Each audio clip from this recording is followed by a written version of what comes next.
Hello civil service aspirant, I hope कि UPSC की preparation आपकी नेक्स्ट लेवल की चल रही होगी। और ये जनरल स्टडी का आंसर बुकलेट है रवि सिंह की। और रवि सिंह को कौन नहीं जानता, जिन्होंने यूपीएससी सिविल सर्विस को तीन तीन बार क्रैक किया है। और हाल ही में इनकी जो रैंक है 18 आई है, यानी कि 18 आई है। इन्होंने टॉप 20 में अपना स्थान बनाया है। और ये हिंदी माध्यम के स्टूडेंट रहे हैं, बहुत ही ब्रिलियंट स्टूडेंट हैं। तो चलिए उत्तर पुस्तिका में कुछ इंट्रैक्शन पढ़ते हैं।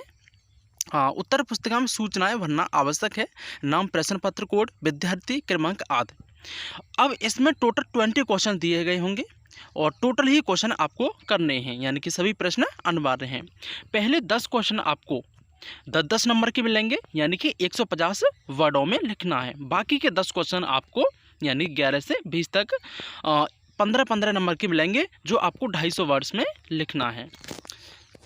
चलिए क्वेश्चन देखते हैं। पहला क्वेश्चन है, क्वेश्चन देखने से पहले कुछ इंस्ट्रक्शन दे दूं मैं, जैसे कि आपको क्वेश्चन में जो पूछा जाए वही लिखना है। यदि प्रश्न आपको अच्छे प्रकार से आता है तो आप 150 वर्ड्स की जगह पर 160, 170 भी कर सकते हो, कोई दिक्कत नहीं है। और ध्यान रहे, प्रत्येक प्रश्न में हो सके तो, जहाँ तक हो सके तो डायग्राम भी बनाना है, यानी कि क्वेश्चन को खूब अच्छे प्रकार से सजाना है आपको और सुंदर से राइटिंग में लिखना है। क्वेश्चन है, और जैसे कि मैं पहले ही बता चुका हूँ, जो रवि सिंह जी हैं वह 3 बार यूपीएससी को क्रैक कर चुके हैं। और आप इसी प्रश्न को जो है अपने नोटबुक में उतारकर इसका आंसर कीजिए और अपने आंसर को रवि सिंह सर के आंसर से मिलाइए। जो भी गलती हो फिर उसको सुधारिए, तो इससे जो है आपकी स्किल जो है बढ़ेगी। क्वेश्चन है, स्थानीय आवश्यकताओं के आधार पर सामुदायिक परिस्थितियों के निर्माण में एमपी-लेड योजना द्वारा निभाई गई भूमिका पर प्रकाश डालिए। साथ ही इसे निलंबित करने के हालिया कदम का समालोचनात्मक मूल्यांकन कीजिए। एक केंद्रीय छात्रक की योजना के रूप में आंसर है मैं एमप्लेट योजना प्रत्येक सांसद को अपने क्षेत्र में प्रति वर्ष 5 करोड़ रुपया का बजट स्थानीय सामुदायिक परिस्थितियों के सृजन हेतु प्रदान करती है। ये जो है इन्होंने एक प्रस्तावना के रूप में लिख दिया है। इससे जो है एग्जामिनर जो है समझ जाएगा। भूमिका है नंबर 1, साक्ष्य आधारित परियोजना, जिसे सांसद व जिलाधीश स्थानीय स्तर की समस्याओं को वाकिफ होते हैं। ठीक है। दूसरा, सामुदायिक स्तर पर कार्य, यानी कि उदाहरण देकर इन्होंने बताया है केरल बाढ़ के दौरान राहुल गांधी द्वारा इस निधि का प्रयोग किया जाना। और शशि थरूर द्वारा दिव्यांग कल्याण व शिक्षा में निवेश, और प्रधानमंत्री द्वारा अपने संसदीय क्षेत्र बनारस में घाटों के निर्माण पर कार्य करना। तो मैंने गाइस आपको बताया है, आपको जो इसी प्रश्न का आंसर अपनी नोटबुक में इस प्रश्न को आपको अपनी नोटबुक में उतारना है और इसका खुद पे खुद आपको आंसर करना है। यदि आप सीरियस होकर यूपीएससी की प्रिपरेशन कर रहे हों तो उसके बाद अपने आंसर को इनके आंसर से मिलाना है और देखना है कितनी गलतियां आती हैं तो उनको सुधारना है। इससे जो है आपका नेक्स्ट लेवल बन जाएगा आंसर राइटिंग में। तीसरा उदाहरण दिया है इन्होंने स्थायी परिसंपत्ति सृजन, यानी कि वितरण मूलक योजना के बजाय पूंजीगत परिस्थितियों यथा विद्यालय। ठीक है। इन्होंने जैसे कि मैंने आपको बताया डायग्राम आपको बनाना है, स्ट्रक्चर बनाकर इन्होंने समझाया है। निलंबित करना पक्ष और विपक्ष का क्या मुद्दा हो सकता है। कोविड के दौरान धन जरूरतों के मद्देनज़र और कोविड के दौरान स्थानीय ज़रूरतों पर ध्यान देना आवश्यक था। तो ये चीज़ें हैं। और पहले भी फंड का पूर्ण प्रयोग ना करना और फंड को पूर्ण करने का संस्थागत तंत्र बनाना चाहिए था, ना कि बंद करना। तो ये चीज़ें इन्होंने बताई हैं। कुछ इस प्रकार आप भी डायग्राम स्ट्रक्चर बनाकर प्रत्येक हो सके तो प्रत्येक प्रश्न में आप समझा सकते हो, यानी कि लिख सकते हो। आगे की राह, निलंबन अल्प समय का होना चाहिए। तो कुछ इस प्रकार से इन्होंने जो है 150 वर्ड्स में हो सके तो, मैंने तो गिने नहीं है वर्ड्स, काउंटिंग नहीं किए हैं, और हो सकता है इनके वर्ड्स जो हैं 150 से ज़्यादा हों। ठीक है। क्वेश्चन दूसरा है, भारतीय संघीय ढांचे के तृतीय स्तर को पर्याप्त रूप से सशक्त बनाना भारत में संघवाद को सुदृढ़ करने की कुंजी है। विश्लेषण कीजिए। 150 वर्डों में लिखना है। ठीक है, भारत में 73वें व 74वें संविधान संशोधन द्वारा भारत में शासन के तीसरे स्तर का गठन कर लोकतांत्रिक विकेंद्रीकरण का कार्य किया गया था।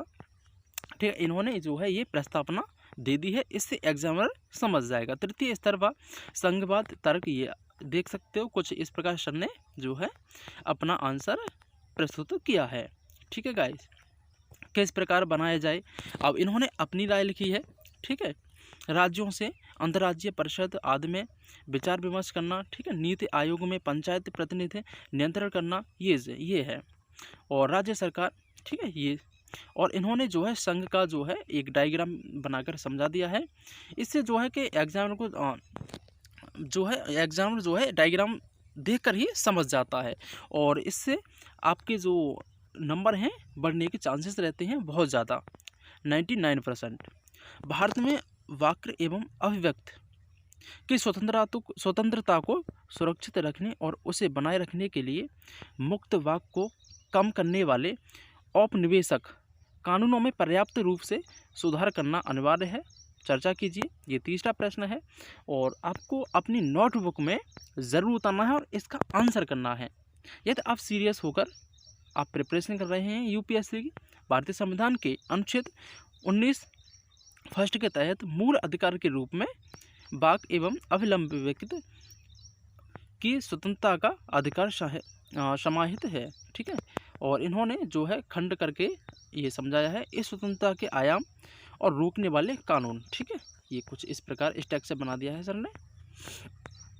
उसके बाद देखो गाइस, ये यदि मैं पूरा पढ़ के दिखाऊंगा तो गाइस वीडियो जो है लंबी हो जाएगी बहुत ज़्यादा, तो इसीलिए मैं क्वेश्चन ही पढ़ के आपको बता रहा हूँ। एक लोकतांत्रिक देश में दबाव समूहों की भूमिका पर प्रकाश डालिए, साथ ही भारत और विकसित देशों में दबाव समूहों के मध्य अंतर स्पष्ट कीजिए। यानी कि सर ने जो है प्रस्तावना अपनी जो है बहुत ही अच्छे ढंग से दी है। ठीक है, ये देख सकते हैं, और क्रम वाइज कुछ इस प्रकार सर ने समझाया है। ठीक है, ये उसके बाद जो है हम क्वेश्चन देख सकते हैं। हमारा 5वां क्वेश्चन है, यह विचार के लोक प्रयोजन डेटा यानी कि पब्लिक इंटरेस्ट डेटा सार्वजनिक क्षेत्र के में एक परिवर्तनकारी भूमिका निभा सकता है, चुनौतियों में से रहित नहीं है, चर्चा कीजिए। ठीक है, यह है हालिया विश्व बैंक से सामाजिक बदलाव के एक कारक के रूप में पब्लिक इंटेंट डेटा की चर्चा की गई। इस तात्पर्य ऐसे डेटा से है जिसका सार्वजनिक कल्याण में प्रयोग किया जा सके। जो इम्पोर्टेंट वर्ड्स हैं उनको अंडरलाइन करना बहुत ही इम्पोर्टेंट है, और कुछ इस प्रकार आपको स्ट्रक्चर बनाकर समझा देना है। ठीक है गाइज, देखो गाइज सर जो हैं यूपीएससी टॉपर रहे हैं, और इनको हो सके तो आप फॉलो करना। और जैसे कि मैंने आपको बताया है, जो क्वेश्चन यदि आप पर नहीं आता है तो उसे आप 130-140 वर्ड्स में लिख सकते हो। वर्ड्स आपके टोटल ही काउंट होंगे, ऐसा नहीं है कि जो मैं है या को है ये नहीं होंगे, यानी कि टोटली वर्ड्स आपके काउंट होते हैं। ठीक है, विदेशी अभिदाय विनिमय अधिनियम के प्रमुख उद्देश्यों का ये क्वेश्चन है। ठीक है, क्षमा, और आप जो है क्वेश्चन का आंसर करके सर के आंसर से मिला सकते हो। और यह वर्तमान कोविड-19 महामारी ने विश्व भर में वैज्ञों की सुरक्षा और कुशलक्षेम के समक्ष एक गंभीर खतरा उत्पन्न कर दिया है, चर्चा कीजिए। साथ ही इस संबंध में राष्ट्रीय बाल अधिकार संरक्षण आयोग NCPCR द्वारा किए गए उपायों का विवरण भी प्रदान कीजिए। बाल अधिकार संरक्षण आयोग के अनुसार कोविड-19 के कारण 26,000 बच्चे ऐसे हैं जिन्होंने अपने माता पिता में से किसी एक को खोया है। बिल्कुल, ये जो है करेंटली क्वेश्चन है, और इस प्रकार आपको जो है स्ट्रक्चर बना के समझाना है। बच्चों की सुरक्षा व कल्याण पर प्रभाव कोविड-19। ठीक है, अनाथ बच्चे, शिक्षा बंद होना, स्वास्थ्य पर प्रभाव, और डिजिटल परिवेश में खतरे। ठीक है, बाल श्रम का बंद होना, यानी कि करेंटली क्वेश्चन पूछा गया है कोविड-19 के तहत। ठीक है गाइस, और कुछ इस प्रकार सर ने क्वेश्चन को प्रेजेंट किया है। भारत में बंधुआ श्रम के संकट को सफलतापूर्वक उन्मूलन करने के लिए विभिन्न चुनौतियों का समाधान करने की आवश्यकता है, चर्चा कीजिए। ठीक है गाइस। जो वीडियो है वह बहुत लंबी हो रही है, इसीलिए आपको मैं सिर्फ स्क्रॉल डाउन करके दिखा रहा हूँ और सर ने कुछ इस प्रकार अपना जो है आंसर प्रस्तुत किया है।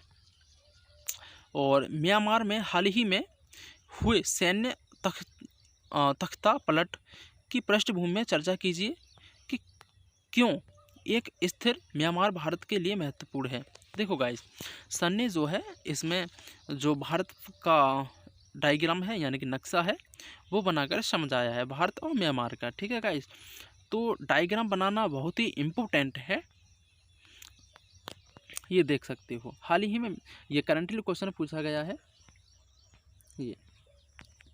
ठीक है गाइस, और उसके बाद लास्ट का क्वेश्चन है, मालदीव के मामले में आकार नहीं है बल्कि उसकी अवस्थित उसे रणनीतिक रूप से महत्वपूर्ण बनाती है। भारत के पड़ोसी देश प्रथम दृष्टिकोण के संदर्भ में स्पष्ट कीजिए।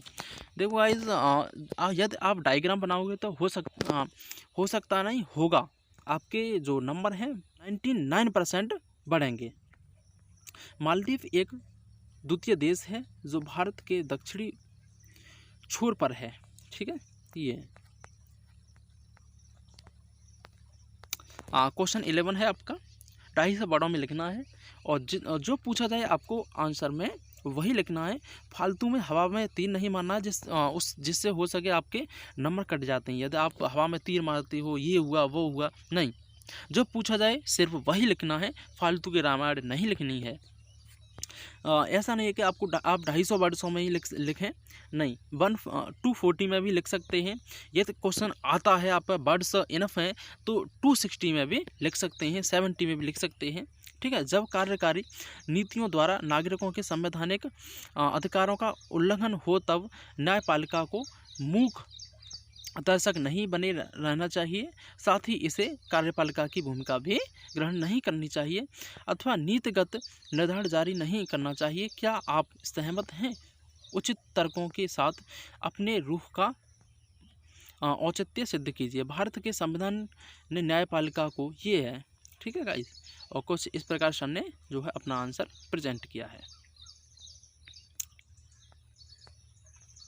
चलो, और मैं आपको टाइम ज़्यादा हो रहा है, वीडियो का लेंथ हो रही है, तो उसी वजह से मैं स्क्रॉल डाउन करके दिखा रहा हूँ। ये क्वेश्चन है 12वां, प्रभावी विधान मंडलों का। ठीक है, ये आप वीडियो को रोक कर क्वेश्चन उतार सकते हैं और उनको बाद में मिला सकते हैं। ठीक है गाइस, 13वां क्वेश्चन है, भारत में राजकोषीय संघवाद। ठीक है, ये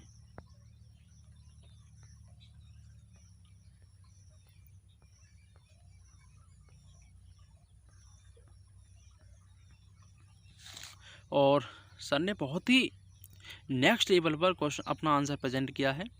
और केंद्रीय अन्वेषण वाला है ये ब्यूरो यानी कि CBI।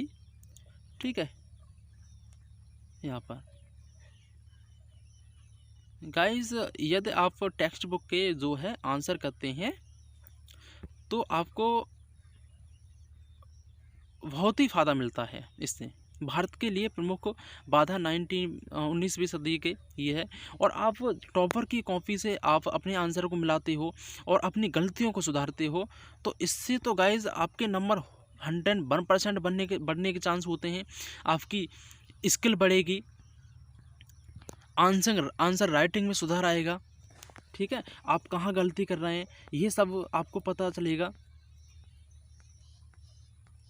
तो जहाँ तक हो सके आपको टॉपर की कॉपी के अनुसार जो है अपना आंसर प्रेजेंट करना है, यदि आप सीरियस होकर UPSC सिविल सर्विस की प्रिपरेशन कर रहे हैं। बाकी में आपको इंडियन एडमिनिस्ट्रेटिव सर्विस यानी कि IAS बनना है या IPS बनना है।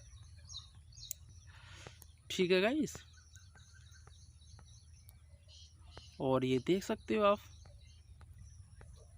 17वां क्वेश्चन है, भारत में महिलाओं द्वारा प्रजनन स्वास्थ्य अधिकारों का उपभोग ये वाय।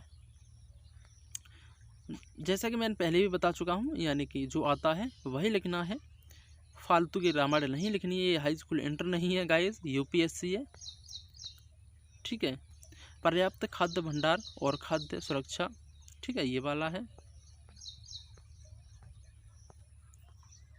यानी कि सीरियस होकर आंसर को लिखना है और सीरियस होकर पढ़ाई को करना है। हाँ, मुझे करना है, मुझे आईएएस बनना है। बांग्लादेश का आर्थिक उदय भारत के लिए एक अवसर है और दक्षिण एशिया के लिए आशा है, स्पष्ट कीजिए।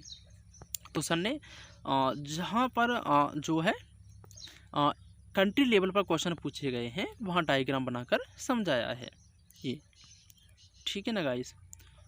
तो आप वीडियो को रोक कर अपने आंसर मिलान कीजिए और क्वेश्चन को जहाँ तक हो सके आप एक नोटबुक में उतार लीजिए, यानी कि टेक्स्ट बुक के या जो प्रीवियस ईयर क्वेश्चन है जो बार बार पूछे गए हैं उनकी जो नोटबुक है आप अलग बनाइए, जिससे आपको बहुत ज़्यादा फायदा मिलेगा। अफगान शांति प्रक्रिया के परिणाम का अपेक्षाकृत व्यापक क्षेत्र के लिए गंभीर निहितार्थ हो सकते हैं, चर्चा कीजिए। हाल ही में अफगानिस्तान में तालिबान समूहों द्वारा सत्ता प्राप्त के प्रतिपक्ष, ठीक है। तो ये क्वेश्चन जो है सर ने नहीं किया है, और जैसे कि मैंने क्वेश्चन आपको दिखाए हैं और जहाँ तक मुझे लगता है कि करंट में क्वेश्चन पूछे गए हैं, जो ट्रेंडिंग न्यूज़ हैं कंट्री लेवल पर है या इंटरनेशनल लेवल पर है या स्टेट लेवल पर है, जो मोस्ट इम्पोर्टेंट है उसमें से क्वेश्चन जो है अपेक्षाकृत आ रहे हैं। तो आपको जो है न्यूज़ पर ज़्यादा ध्यान देना है गाइस, और उसको डेप्थ में जाकर पढ़ना है। तो गाइस आई होप कि आपको हमारी सीरीज़ जो है यूपीएससी आंसर बुकलेट सीरीज़ पसंद आई हो, और यदि पसंद आए तो वीडियो को लाइक शेयर कमेंट और आप अपने दोस्तों पर ज़्यादा से ज़्यादा शेयर करें।